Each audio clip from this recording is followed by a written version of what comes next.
But you know things ain't always sweet when you out here in these streets. But my Morphin when it morphed, I made a fake one. Yo, what's going on, everyone? Welcome to the fan club. It's your boy Dan Brosnan in the building. We have just an amazing guest, guys. I watched this man's show, Mighty Morphin Conspiracy Theories, on YouTube. I found this guy just like a few months ago, and he's blowing up in my eyes. We got an upcoming Power Ranger GOAT. Let's bring in Casey. What's going on, bro? Oh, dude, thank you so much for having me, man. I am so appreciative of being able to be here. It's awesome. It's awesome. Dude, thank you. And this is kind of a crazy time for this man. He went from pretty much having no subscribers and it wasn't like he didn't have any views, but not just as much as you have now. Yeah. This dude went from having like a 0 to a Green Ranger hero real quick, making these conspiracy theory videos, and I fell in love. I just started commenting on his videos all the time until he finally noticed me and said, yo, let's collab. We found each other on Facebook. We Facebook friends now. It's Facebook official, man. So dude, so like I have to ask, how did you get into Power Rangers? Did you watch it as a kid? How did this happen? Tell us, bro. So like Power Rangers, I have two older brothers. So I was 2 when it came out. And I mean, it literally just was like, I don't remember ever starting watching Power Rangers. It was just always like, I was always watching it because my brother started watching it. And then I remember, of course, like Tommy being the Green Ranger, of course. And then the thing, I remember Zeo a lot more than like the original series. And then, like In Space, Lost Galaxy, those, like, I was really, really invested at that time. So I've just kind of always was into it. And my brothers they stopped kind of watching it, but I kept on it. And I watched all the way up to like Ninja Storm was the last season I watched all the way through. And then I kind of, I would say at that time, we all probably know at the age we are that watching Power Rangers wasn't cool, and you kind of got made fun of a little bit. So I stopped watching it. And then, which also had to do with, you're a kid busy on Saturdays and stuff. But then I was in choir, which of course is the coolest thing to be in high school. But I was in choir, and there's this guy that sat with me, and his name was Aaron Wargo. And I had a Power Ranger shirt on, which, is like Hot Topic was selling Power Ranger shirts. So I bought one. And he was like, oh, do you still watch it? And I was like, no, man, I don't watch that anymore. And he's like, you got it. You need to watch it. And I was like, oh, I don't watch it. He goes, okay, you need to watch the first 2 episodes of RPM. And because it was right when RPM started. And he's like, watch the first 2 episodes. And if you don't like it, like, I understand. And I was like, okay, fine. So I went online, found the first 2 episodes, and I was back in it like instantly.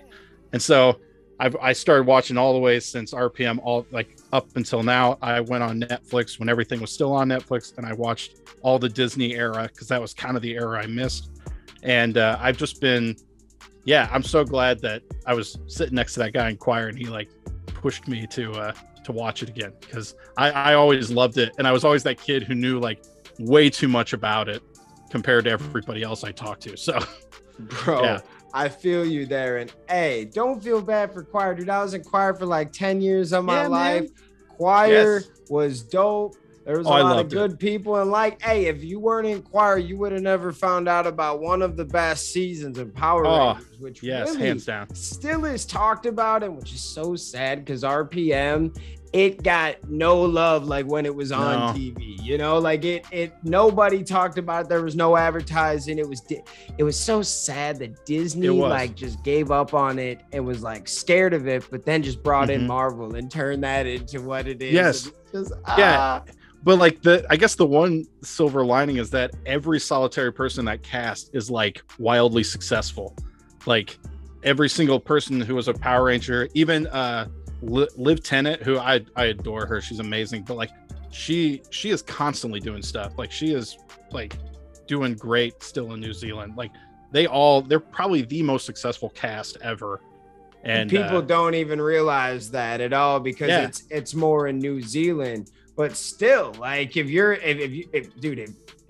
movies are number one in New Zealand, you're doing pretty good, man. It doesn't matter where you're at. It's like kind of like being a big deal in Nashville. You know, it's like you can make a really good career in Nashville and like not have anybody else know who you are, you know. Chicago famous hip hop, bro. I know so many artists in Chicago that are big in the cities and are actually making money because of the streams and the shows, but like ain't no one know who you are once you get outside the Midwest, you know? Right. Yeah, and I mean, there's like a lot of those people have come and done stuff in America, but like there's a couple of them that they're just in New Zealand being like doing absolutely fantastic for themselves. So yeah, dude, that's such a great season. I love that season so much. But legendary season. Okay, so you got back into Power Rangers. Yeah. How exactly did you get into making your videos and making your conspiracy theories? And how long does it take to come up with these conspiracy theories, bro? Oh, so, well, like I've had some of these theories for years. Like literally the very first video I posted was the Mystic Knights of Tir na Nog being linked to Mystic Force. And that's something I watched the whole entire season of Mystic Knights, which I never got through the whole thing as a kid. I saw an episode here and there, but that I watched the whole season and it leaves, of course, kind of on a cliffhanger. And so I had this theory about like, okay, how could Mystic Knights connect to Mystic Force? And for years, I just kept being like, I gotta make that video, because if somebody else like comes up with this idea and then I'm sitting at home going like, nah, I had that idea like 8 years ago, I'm gonna be really mad at myself. So it's kind of funny because I have a YouTube channel of music and I've been doing that for years and got into video editing and all that stuff. And then I just one day was like, I got to make this video. And yeah, I don't know. The thing is, I'll write out like a script sort of thing, or like an essay really more. And sometimes that'll take me like 2 or 3 or 4 days to like write it all out. I'm a terrible writer. Like I was never good at English in school. So I have to read it like 25 times and constantly make edits to it. Because I write, my brain is like, I've never been diagnosed with dyslexia, but I have sort of this, like I flip sentences in weird ways talking. So I have to go through and I'll read a sentence and be like, that doesn't make any sense at all. So I have to rewrite it. And I just keep doing that for like, 3 or 4 days. And then I'll record it and then just putting the video together. That takes a lot of time. So, I mean, typically once I have the script written, it takes me like 4 to 5 days to get the video actually edited. So wow. So you guys hear it here first. This process is not like a shoot and go, kind of like your boy does. I try to put up daily videos, and that is still a pain in the butt because, you know, just coming up with daily content. But bro, just the fact that you spend 5 days just writing the episode, you can tell. Like, and that's why they are so good, bro. Like, and I appreciate that. Some of my videos are real good. Some of my videos are booty. Because half the time I'm just grabbing the mic and going, bro. You know, and that can be great too, though. You know, it's like everybody just has their own style, and I just find like I don't know, it's just my personality, and like it's your personality to do what you do, and that's what I love. Is like I think the Power Ranger community has so many different people who do their own version of things, you know. And I forgot to mention that's like, you know, watching I watched like the Disney Brain a lot on YouTube. He has the like really awesome breakdown videos of seasons, and I watch S-Day, and I know I've seen some of your videos even before like we started talking and stuff. And like it's like there's just everybody has their own style, which is like I think really cool. So you're not just getting like everybody, you know, like sometimes we all have subjects that are kind of similar, or at least a video of the similar things, but every single one of them is like at a different angle and a different personality, which I think is really fun and really great. Yeah. I think everybody does bring something different.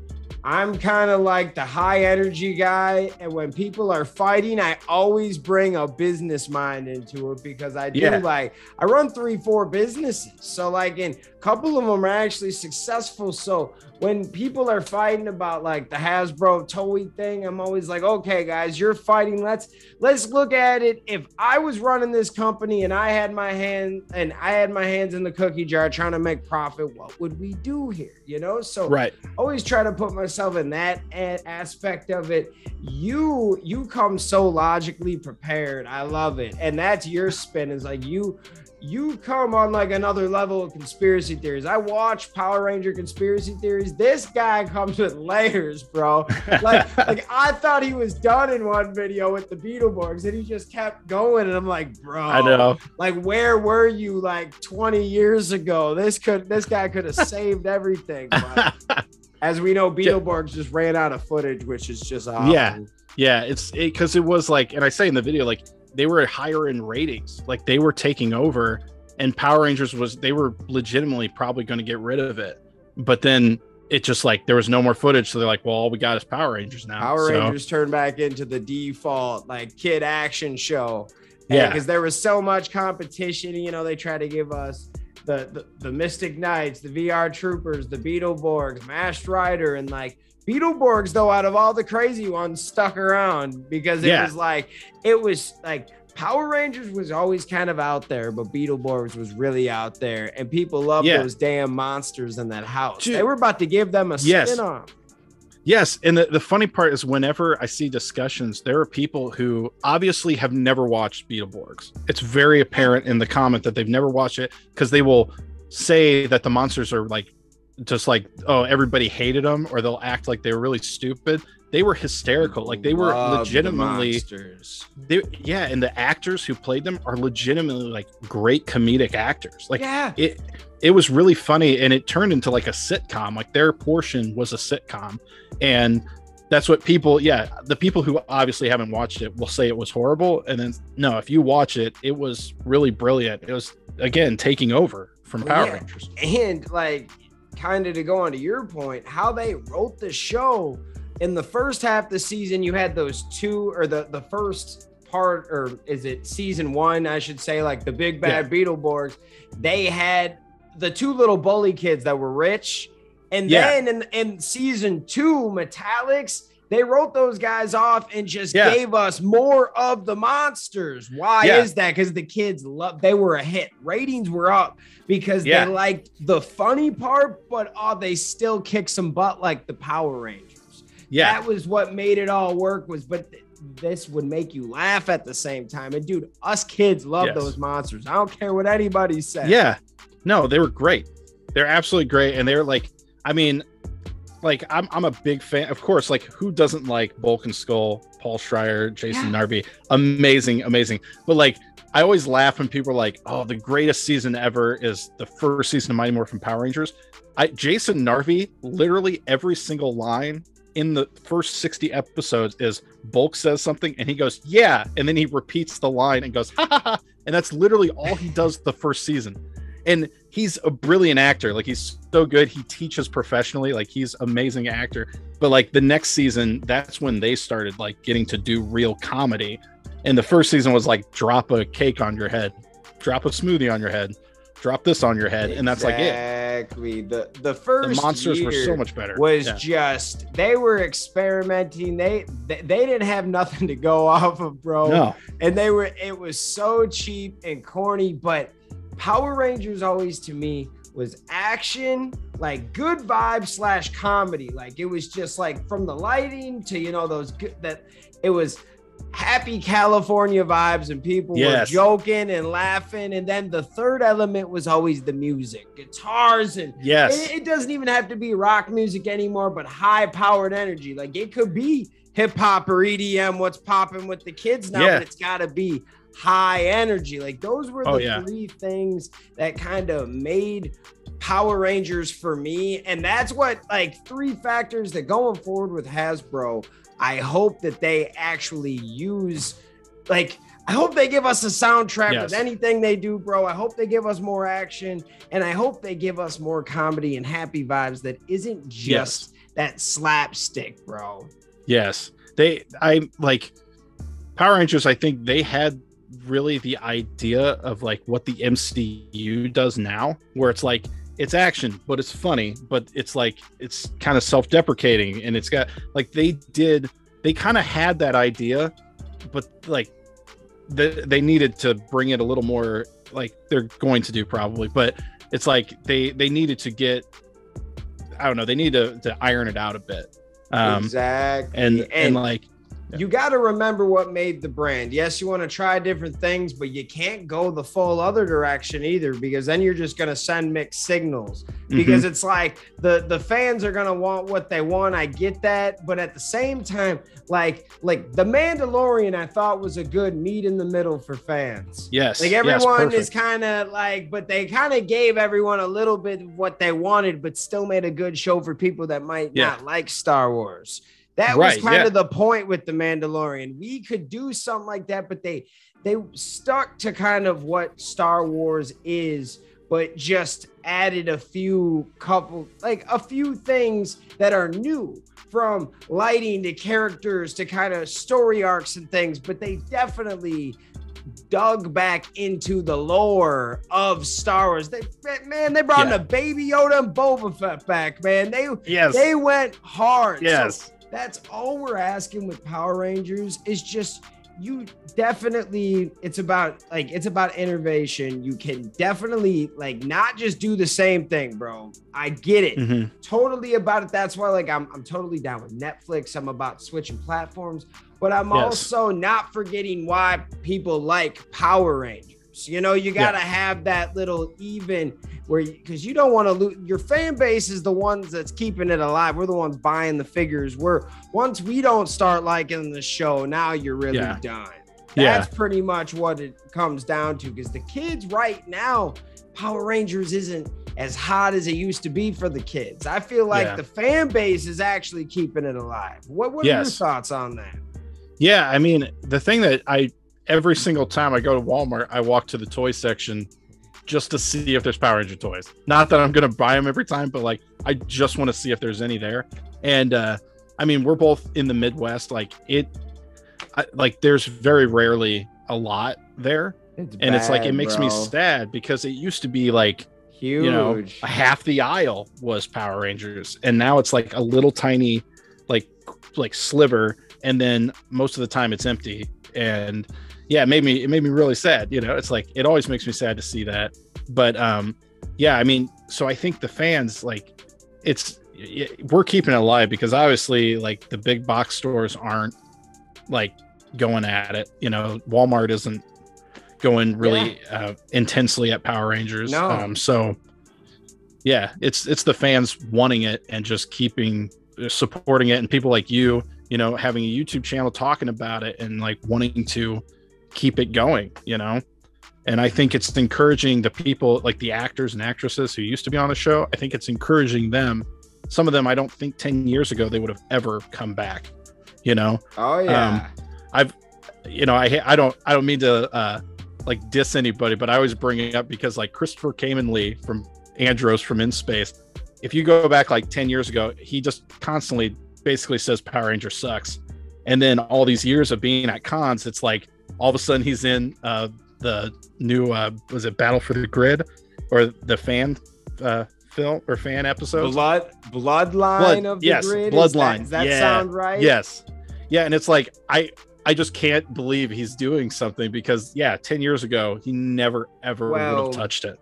To his defense, I will say that you're right. He said all that. This man isn't lying for any of you Hayden fans out there. He's telling I love him. I love him. I'm glad he's into it. Said that for a very long time, that he even said he didn't even want the job. Like, he's literally said that. So like, he's not being a hater or nothing. No, I'm not. I love him. I will say, now that we're kind of in this era where technology is so dope, and there's fans that are directors and writers and producers now, that he could be able to do something that's more up his alley. Like there was dope rock bands in it, and there was like some like he's yelling at Zane and he's breaking stuff. Yes. And they're fighting other Power Rangers. That, like, if you told him that, he probably would have been more inclined to even join the Power Rangers in the first place. So that's kind of like a counter argument, but I totally see I'm what with you. you're saying, bro, because it's that is like more of a PG-13 rated R. Like that. Yeah, it's getting there. That's cool, bro. I love that. Yeah. No, I don't mean to hate him because he's like, oh, you're not. I mean, my gosh, dude, I just did the video about how Power Rangers in Space is like one of the greatest seasons of all time. And he definitely, like, if it wasn't for him, I mean, he's another part of that like he saved Power Rangers. And and honestly, it's not just him. Like, you can tell when all these people started the cons and you watch like the panels and their interviews, they're a little like they don't know what's going on. Like, they're like, yeah, I guess this is cool. I don't know. It was a kid's show. And like, they're just very confused. And then a couple years later, they're like, you know, they're like in it. They're doing the morphs on stage. They're like, you know, they're like it looks like they're having a good time now. And so it took them a while to realize that, like, oh, you know, this is great. And there's certain people that, like, their interviews were very like, I got to prove that I'm successful. And like, they would talk about, oh, I'm doing this project and I'm doing this. And then now they're just like, yeah, man, Power Rangers is great. And like, that's it. They're just happy to be there. That's really what they want to hear about. And now that it's gone on for so long, like, anyone that's in Power Rangers knows that you have an instant automatic 30 to 50,000 followers through if you make it an Instagram or a Facebook page, you'll just right away get love and get support just for being on a dang show. Even like even the guys that are on there for 5 to 10 to 15 episodes still get love. And I think it all goes back to like Power Morphicon, bro. I feel that is really what kind of changed the game. They did an all Power Ranger it was a festival pretty much. Yes. Like, it was a Comic-Con, but it was a festival celebrating Power Rangers the first year. It was like everybody was just celebrating Power Rangers, and there were so many people the first year. They're like, yo, can we actually make some money off this and turn this into a thing? And it's been successful ever since,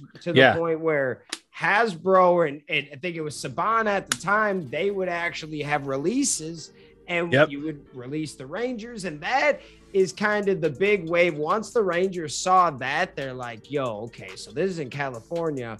Like, after a few of those, they realized, yo, we can get on the Comic-Con circuit. And now, like, if you want to be, bro, you can be gone every weekend if you're a Power Ranger. Oh yeah.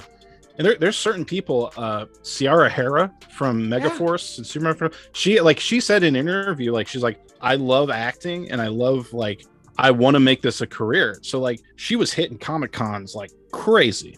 Like, she was at everything, which is cool. I'm glad she was. And like, she like had a kid, I think, recently, and some other stuff in her life, but like, she was hitting it super hard, but like, she saw it as like, it's a great opportunity, and like, I get to meet fans, and it's like, it's wonderful. And and it's cool to see that. And I think it's really interesting to see the new generation of Power Rangers, because they're all like, they're making TikTok videos, like, they're doing in their Ranger suits, like, they're super into it. And it's cool to see, because like, we didn't have that when we were kids, you know. It's like, you literally couldn't look up anything, you know. No, you actually get to see and connect with the Rangers having fun and being normal humans, man. And speaking of like that next generation, bro, like, what are your thoughts on moving forward 2022 and beyond with Power Rangers Hasbro? What do you want to see? What are your feelings? How are you feeling about the brand? I'm really excited, because like, I think a lot of us have wanted to see Power Rangers move, not necessarily like into like a grim thing. Like, I don't know, like that movie that came out or that fan film that came out years ago, where like the Black Ranger's doing like blow and was like doing all, you know, it's like with hookers and stuff. It's like, no, man, I mean, it's like, I don't know. For me, it was like, okay, a little too much, because it's Power Rangers. Yeah, I did it. It's still, you know, it's still supposed to be fun and campy and stuff. And like, I think like I don't know, watching all the Marvel stuff, it's like there's definitely a way to do it. And Power Rangers really were kind of the first ones doing it, and they just never quite got over that hump. And this is the fence. Like, they're jumping over it, and I think they've put Jonathan Entwistle on it, and like him, and he has like another guy writing with him now. And I think just judging from the stuff he's done for Netflix in the past, like, he's going to do a really good job. And they're going to, like, I think they're going to bring in a great new cast at some point, but I hope they're going to keep bringing back former Rangers for cameos and other side miniseries and stuff like that. I said, like, I have a video where I was kind of talking about it, but I really hope that Netflix views this as like, this is our Marvel. We can make this into like its thing, because they kind of need something. And this would be like the way to do it. They could make Power Rangers into something really, really huge. And so I hope they do. I hope they try. Yeah, and I totally agree to your point, because if they didn't think Power Rangers was going to be that big or wanted to kind of, go all in, then they probably would have started working on this movie and releasing it ASAP right after Snake Eyes, after they kind of had a weird release. So no, they care about this, and they actually want this to be the best movie project that we can give the fans and turn this into something again. All it takes is that one hit.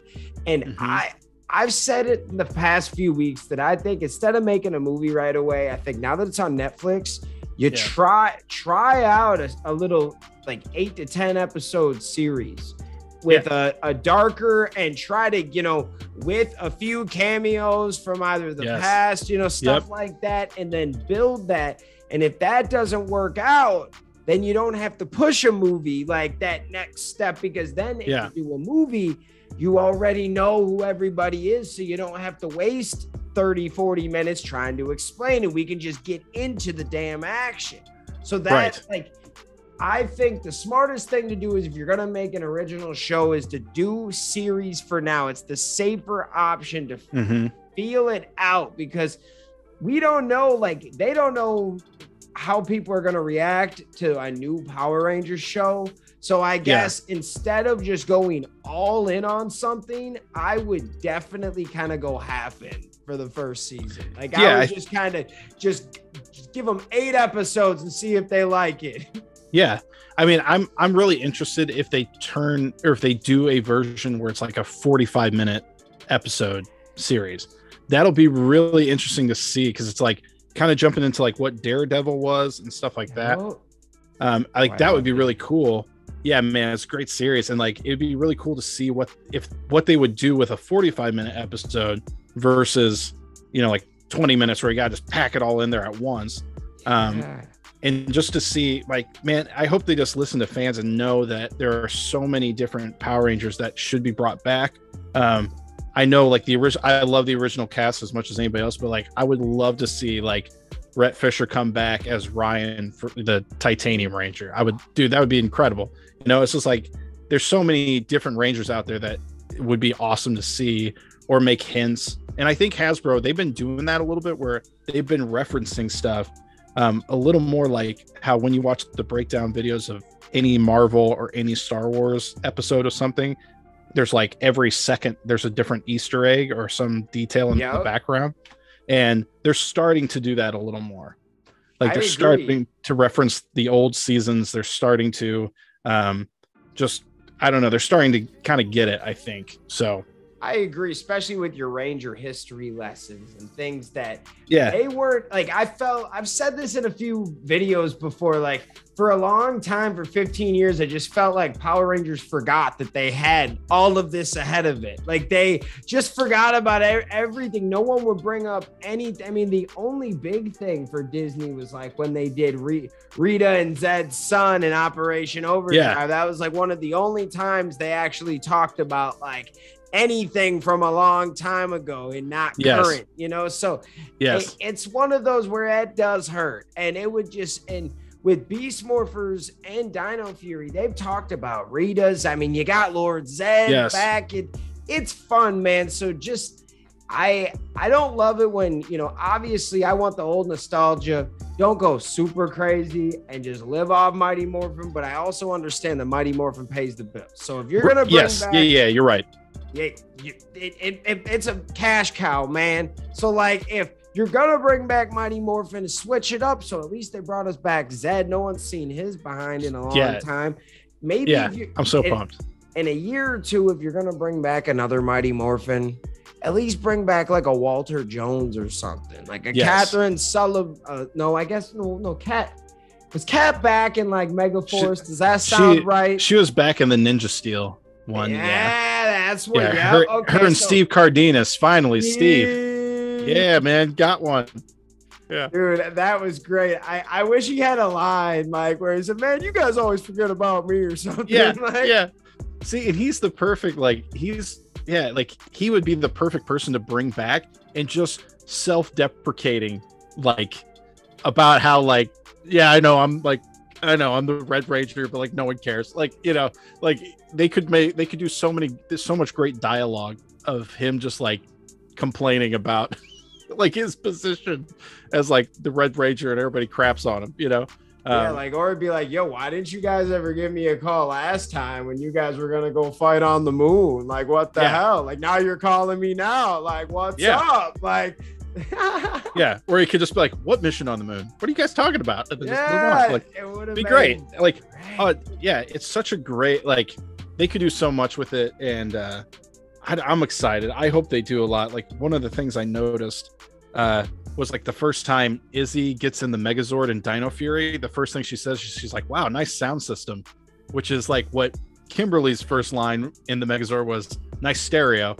And I'm like, that's great. Like, and it's not a carbon copy of what she said, but it's like great nod to like the original series. Like, ode to the past. Great. And we love those, man. That's what it's about. You're not even ripping it off. You're just kind of refabricating it. But the real like kids will still like it, but us fans that watch it, like, oh, I see what they did there. That's cool.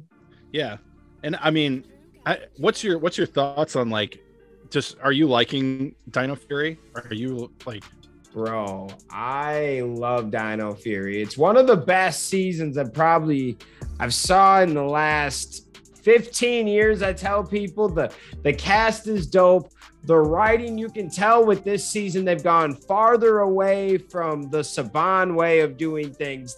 You can still see he has little pinky finger left on it. You can still tell there's the Saban design, but it's really getting cut out. The character backstories are so much better. The lessons that they're actually teaching, I think they're actually really good lessons and not just the normal stuff. Like there's a lot of things within the show that I love. The villains are dope. Yeah, bringing Lord Zed back is just cool. Yes. Void Knight, we all know he's not really a bad guy. Like, there's so many hints. Things, and what I love is the questions, is the mysterious part of it, the mysteries. You know, where we have like 10 mysteries to solve next year. Amelia's parents, are they Void Knight and Santara? Like, what's up with Santara? Is she gonna be created evil? Like, I could go on for like an hour of what I think could happen, and no Power Rangers season did that before. Like there would be like, you know, there'd be a couple things like cliffhangers, but Power Rangers Forever, they didn't even do like a mid-season finale for so long. They never had that. Yeah. Now with Beast Morphers, Hasbro's doing that again. They're giving us more cliffhangers and more things to actually look forward to get people to talk, because that's how you make a successful show these days. Yes. Yeah. No, I'm with you. I think they're like, it's funny because I'm sure you see all the time, is people will like instantly say like best season ever is the original.